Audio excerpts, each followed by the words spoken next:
This podcast is brought to you by Blackaby Ministries International. To find out more, visit blackaby.org.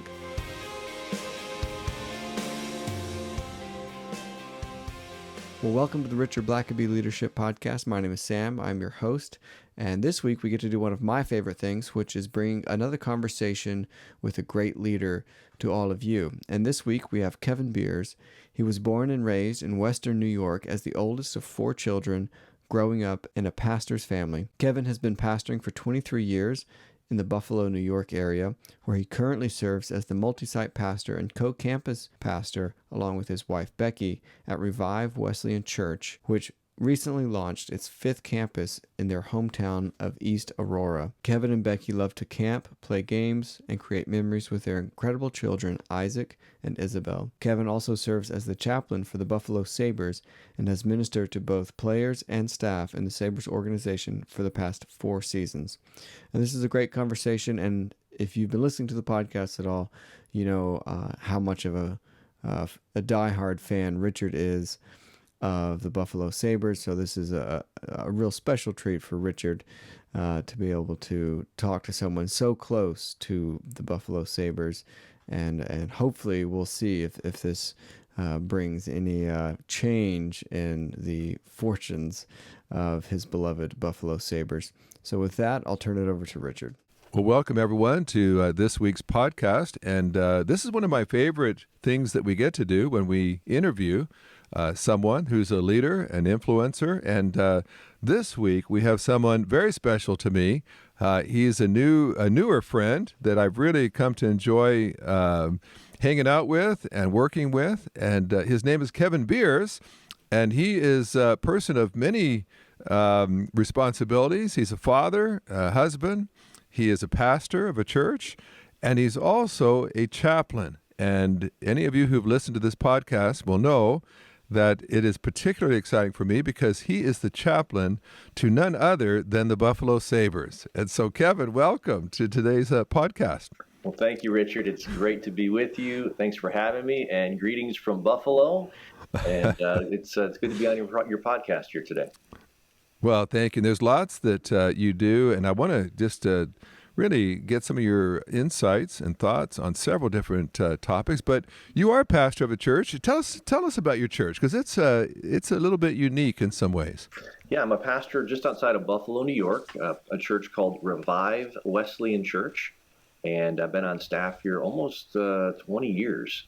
And we are a multi-site church, so we have multiple campuses and a central kind of leadership team that helps resource and mobilize our people to be on mission in their communities. Instead of driving 20, 30 minutes through different communities, how can we come around them where they're at, in the communities where we see the body of Christ represented, and really allow them to be fully present where they live and be the hands and feet of Jesus.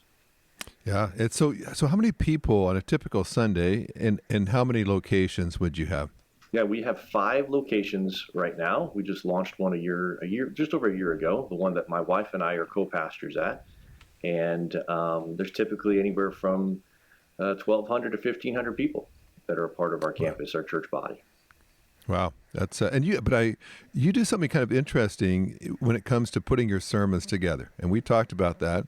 How do you do that? Because you have an interesting, you have 5 campuses, but they all have their own person preaching, typically in person, but you do some things uniquely in how you put those sermons and deliver those sermons. Yeah, we, as a multi-site, we work together, we collaborate, and we've seen different models around the country.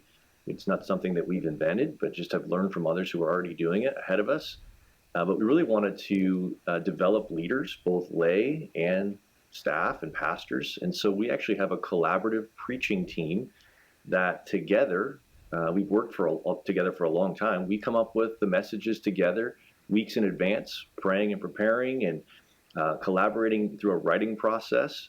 In fact, this coming week, we have a writing retreat where we're going to look at the rest of the calendar year and just get away and just spend time with God together. What's He stirring up in us? What's happening in our communities, in our church body?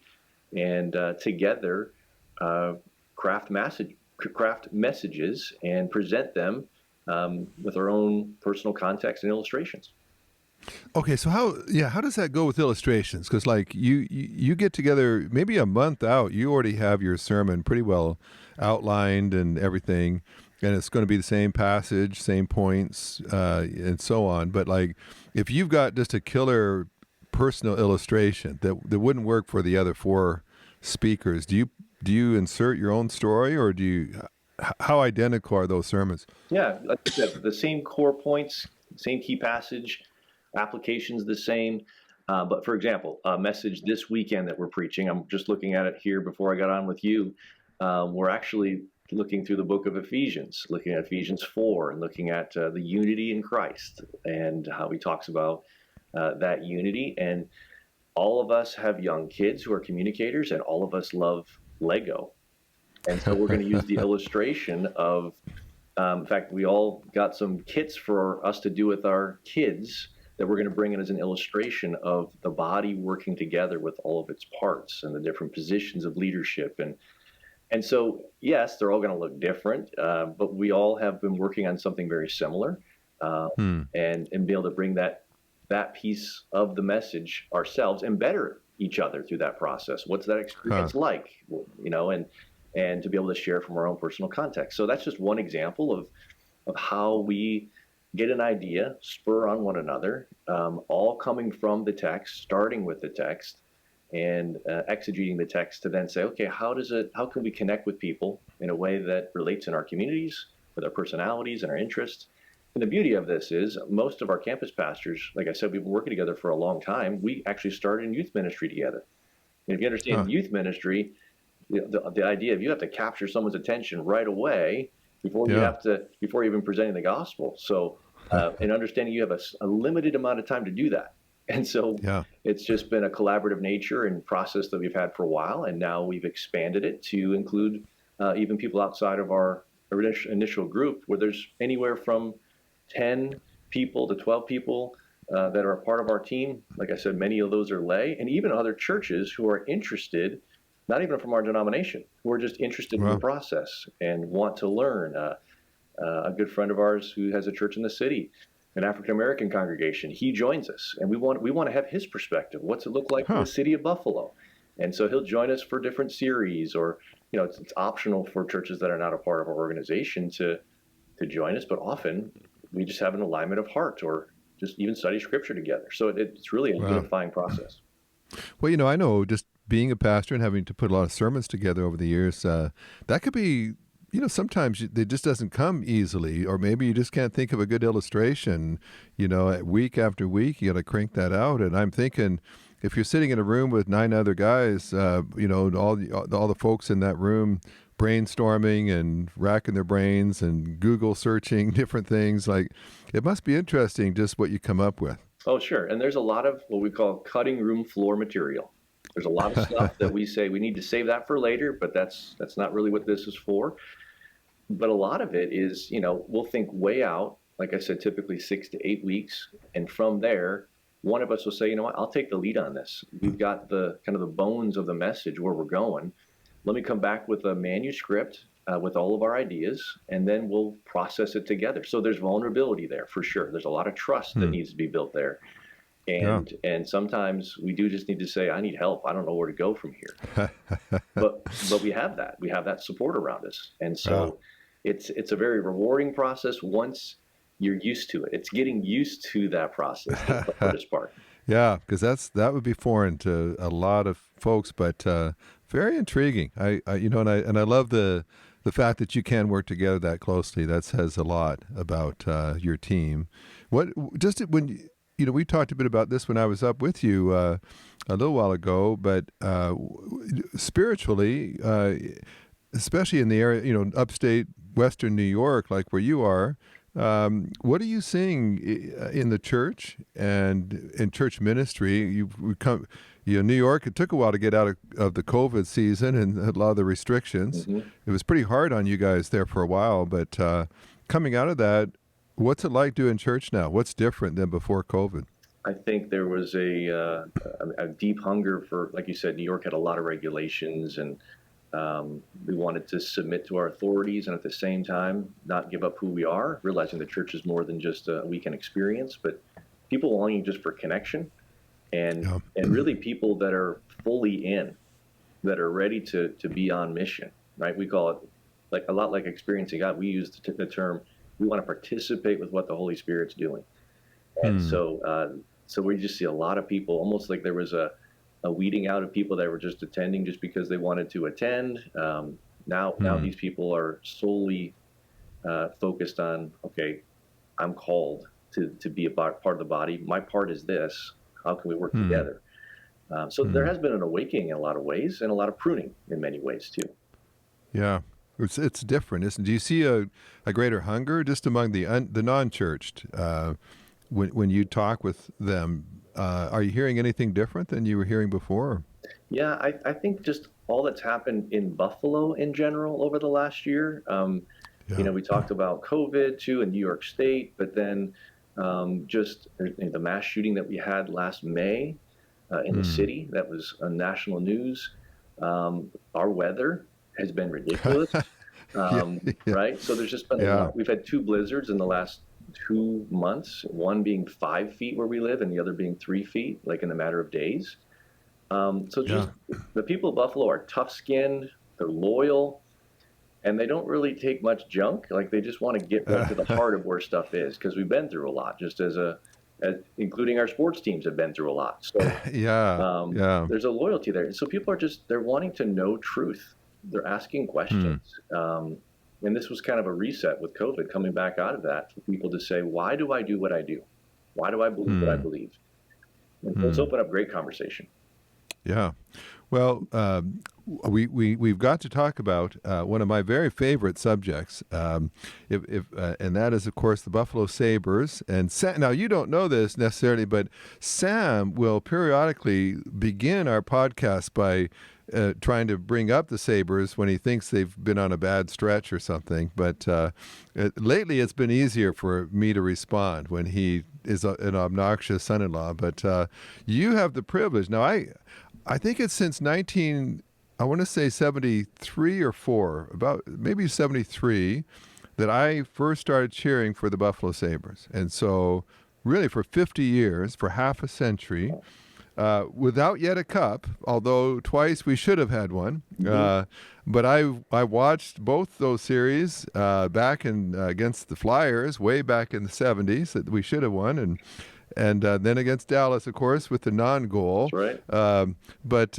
you get to go right into the Sabres facilities, meet with the players, and so tell us. When we were able to come up there to a game, you very graciously worked that out for us to meet a bunch of the Christian players, the people that attend the chapel services, and just get to see all the players come out of the dressing room before the game. And it was an awesome time. My 2 grandsons that were with me are still talking about it. But tell me what that's like as a chaplain. And of course, it's not like it's a high paid. You don't get hockey NHL level salary to be a chaplain for NHL players. Yep. How does that work? How does that work to be a chaplain? Yeah, well, it's kind of a God story, just like every story is. He allowed me to have opportunity to speak ever since I've been in ministry. I love sports. I've had a chance to do many Buffalo Bills chapels. I knew the chaplain when I started in ministry, and he was good friends with my dad. And so out of that, just kind of growing up in that and having a great fan base and great players when I was a kid in the 90s, right? So the Jim Kelly eras, the Frank Reich eras, and some of those guys. And so spoke at many chapels over the last decade or so. And out of that, an opportunity arose for me to take over as the chaplain for the Sabres, who was transitioning out.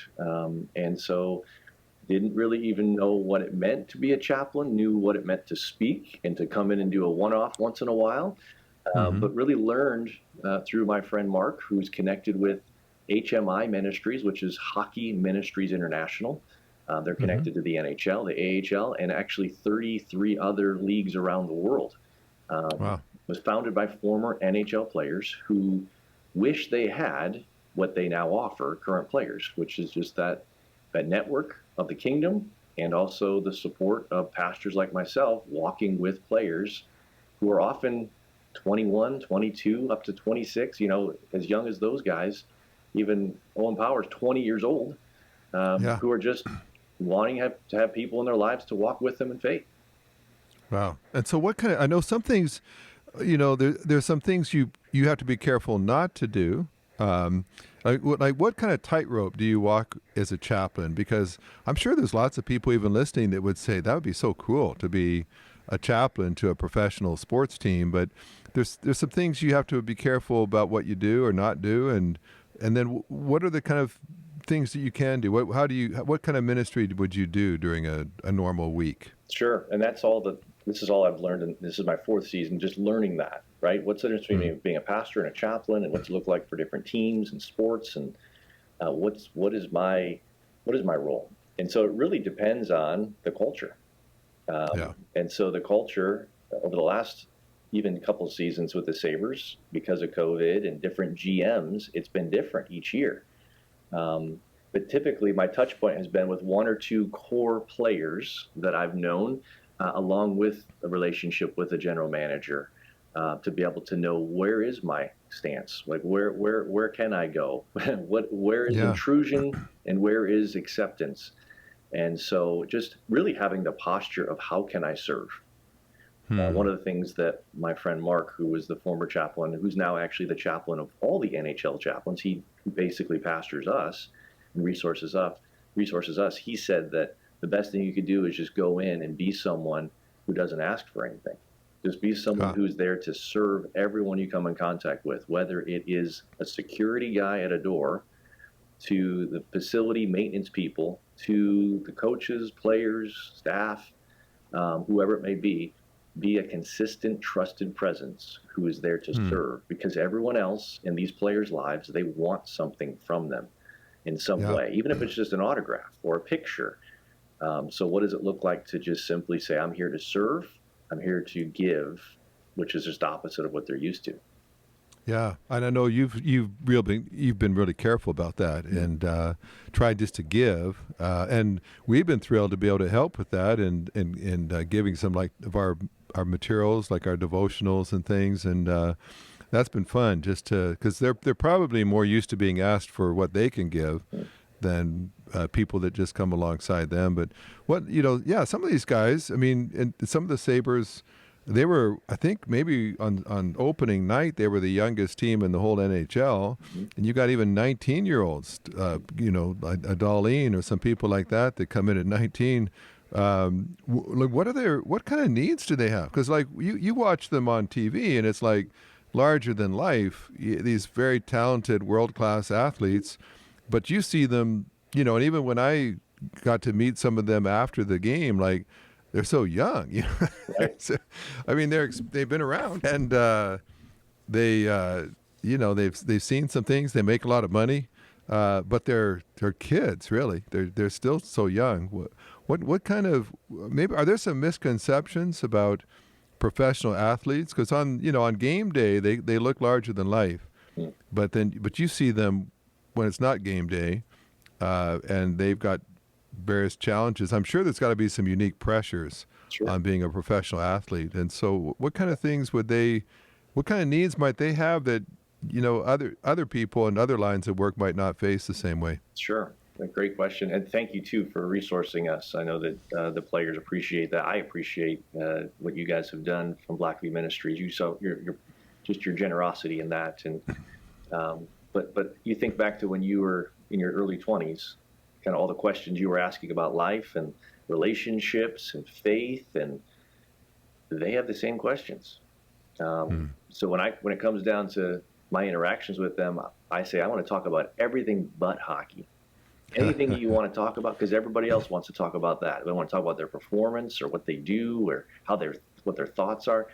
I'm asking the questions just like Jesus did. What do you want to talk about? Like, who do you say that I am? Where are the questions that, you don't even know who to go to with these questions. Had the chance to walk with players through relationship issues and conversations about engagement and marriage and being new parents. And how do you manage your time, and what resources are available.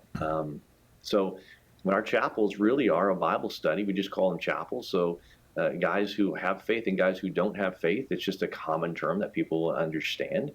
And typically after a skate or a morning practice, I'll go down and have lunch with some of the guys I have good relationship with over the years, and from there build relationship with others, including staff and even the chef, and just be able to just build relationships, the team, the equipment manager, and just being present, being aware. I pray before I go in, God, you know who I'm going to see, you know what's going on in their lives. Help me to be sensitive to that. If it's praying with somebody off to the side, if it's laughing with guys and just building relationship with others as around a meal.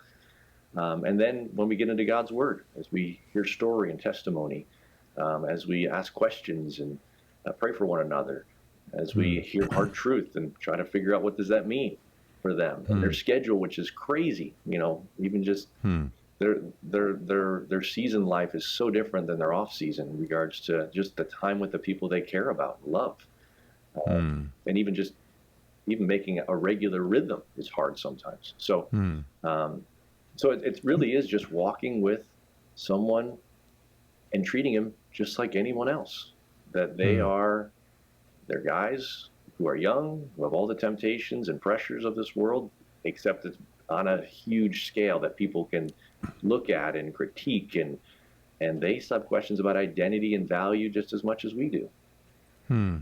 I would think, because when I was in my early 20s, I wasn't making $1 million contract deals, and I wasn't on national TV, and I would just think there'd be so many temptations, distractions, and yet they've got to focus on their skills, their health. And I would think that just even if I wasn't a believer, I would want, if I was a general manager or something, I'd want a chaplain there just to keep the guy's feet on the ground and some wise counsel before they were swept away. But I just think that's such an awesome thing. And now you've been very involved with the Bills as well, and of course they had a very nationally televised and watched experience recently where someone literally died on the field and was resuscitated. And as a chaplain, as you've watched that, and you watch these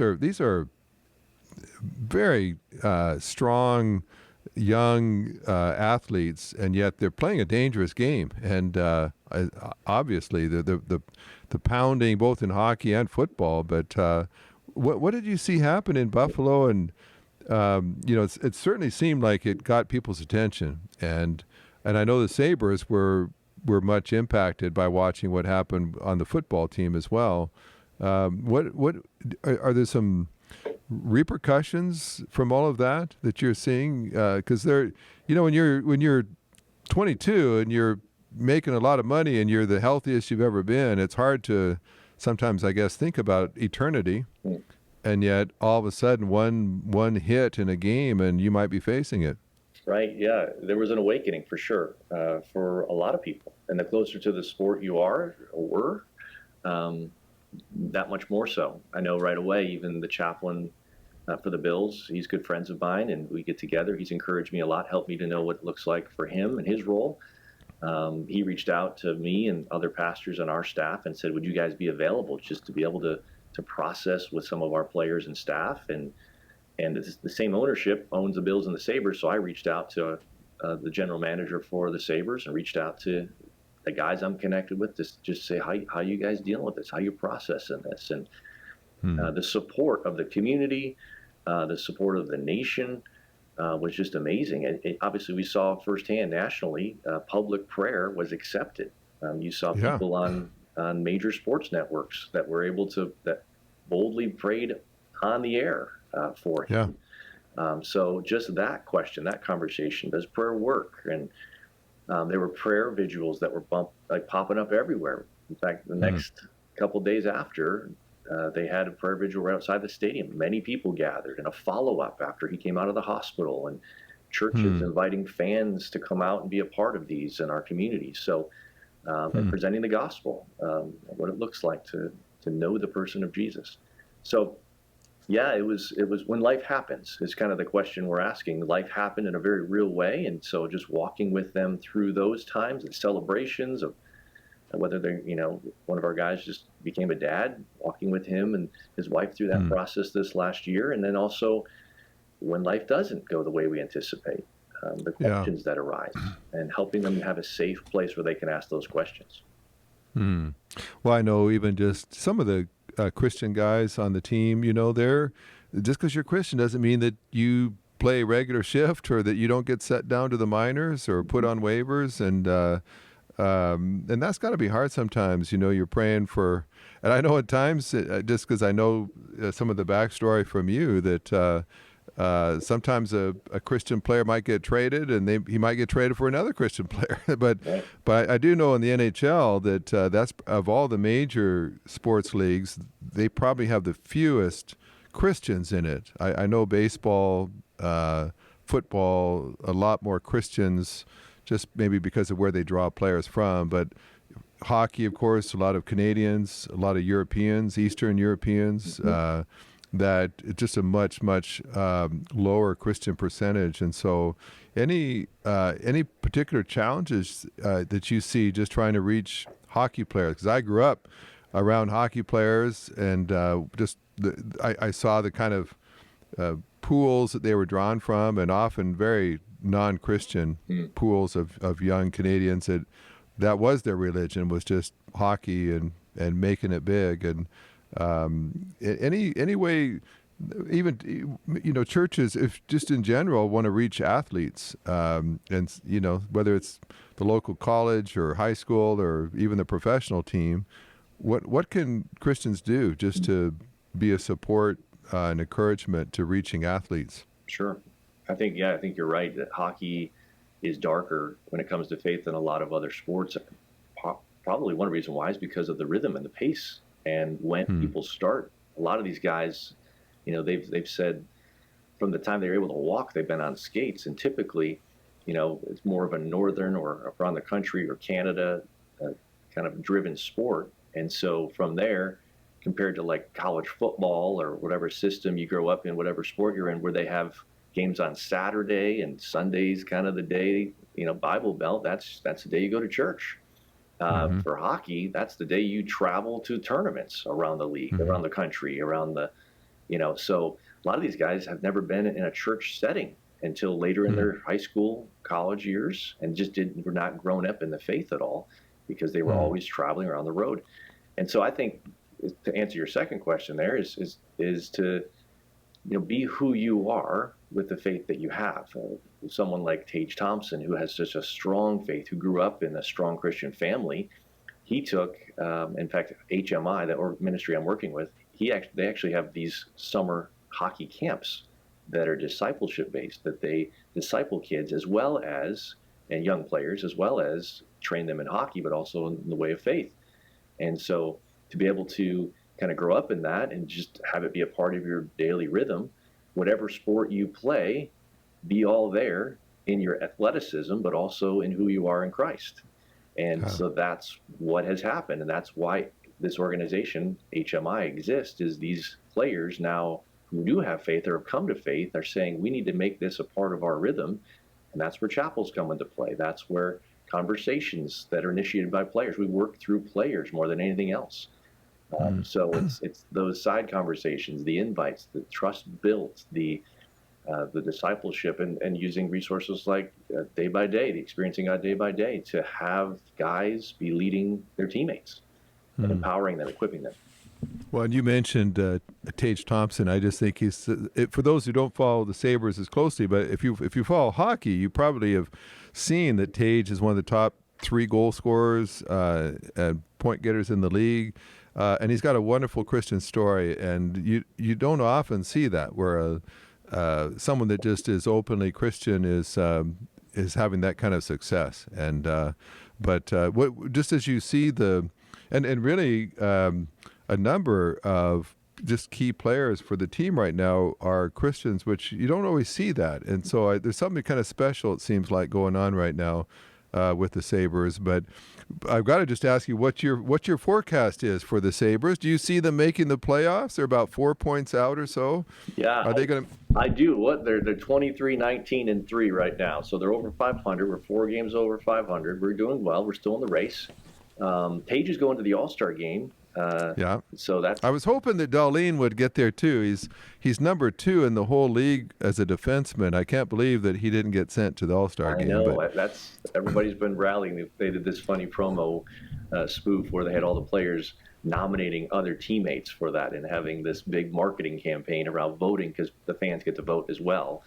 Yeah. Well, I voted every day. I used my 10 ballots. I was voting in on a couple other guys like Darlene, but we fell short nonetheless. I want to share with you, too, real quick. I haven't even shared this with you yet since we last spoke, but I got a call the other day from the NHL, who's in partnership with Warner Brothers and Enterprise. I guess they do something called this hat trick challenge. And so every month they select someone who had a hat trick the previous month and choose a charity of one of those players, highlight that charity, and give a $1,000 donation to the charity.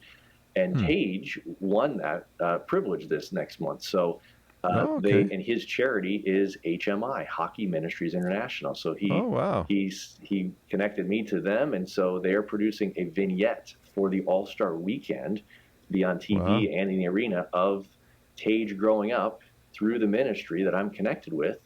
And they're donating $1,000. Enterprise is donating $1,000 to highlight his hat trick this last month. So, kind of another God story there, where he just continues to show up and show off and bless the Sabres. So, yeah, and I think just whether you cheer for the Sabres or not, which I can't imagine why anyone wouldn't, but even if you don't, Tage is just such a great Christian story and someone who's overcome a lot of adversity, health-wise and just career-wise and just so many ways.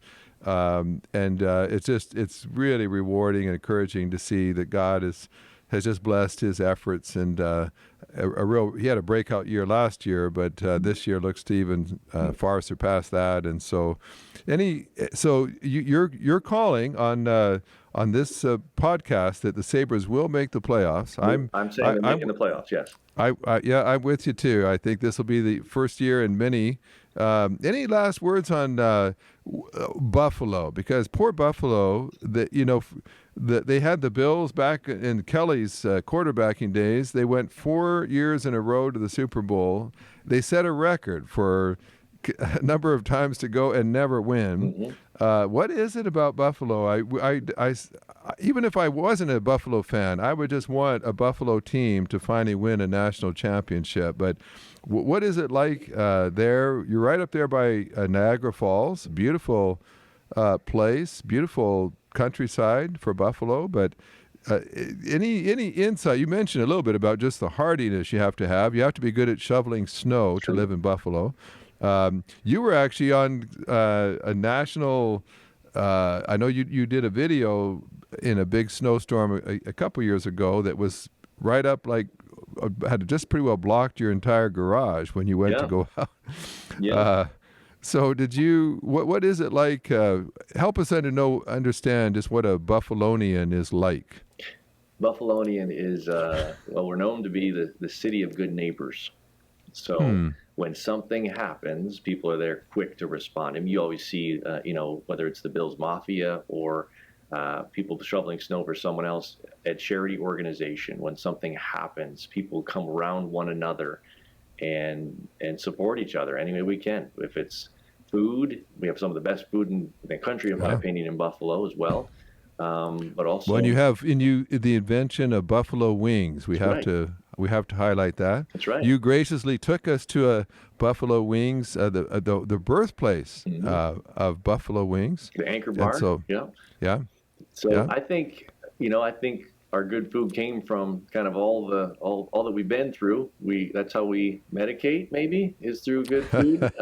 But there's just a loyalty. People have a tendency to even come back if they grew up here and they go away, and they want to come back to this region for all the things that you mentioned. That the weather is, the snow is not too bad. I'll take it over tornadoes and hurricanes and earthquakes. Yeah. But when it comes down to just the heart of the people, the tough grit, kind of stick in there, get up, get back up once you get knocked down. And the rest of the year, the weather is beautiful. It's like the fall and the summer is just amazing. So Yeah. Well, and I found out that you've got all kinds of Tim Hortons restaurants all over Buffalo too. So for our Canadian listeners, you feel right at home there. Every other block. Actually, Canada probably is a little more than us, but we're right behind Canada. So I was impressed with how many outlets you had up there.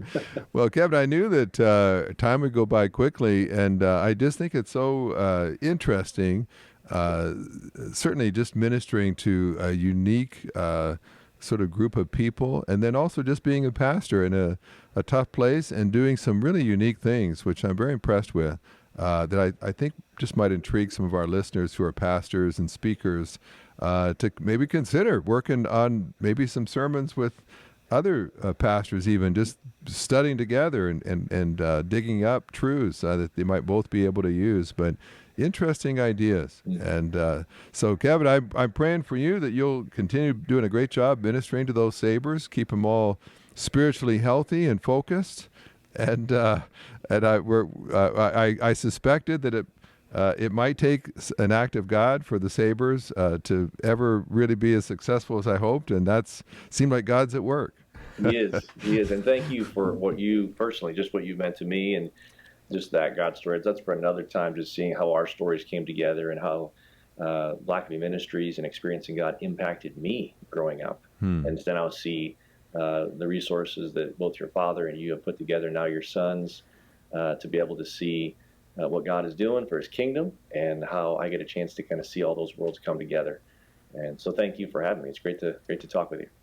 Well, thank you very much, and we'll put maybe a link to your church website on the show notes and anything else that might be of interest to folks. And I encourage you to be praying for Kevin and chaplains like him on all the different professional sports teams.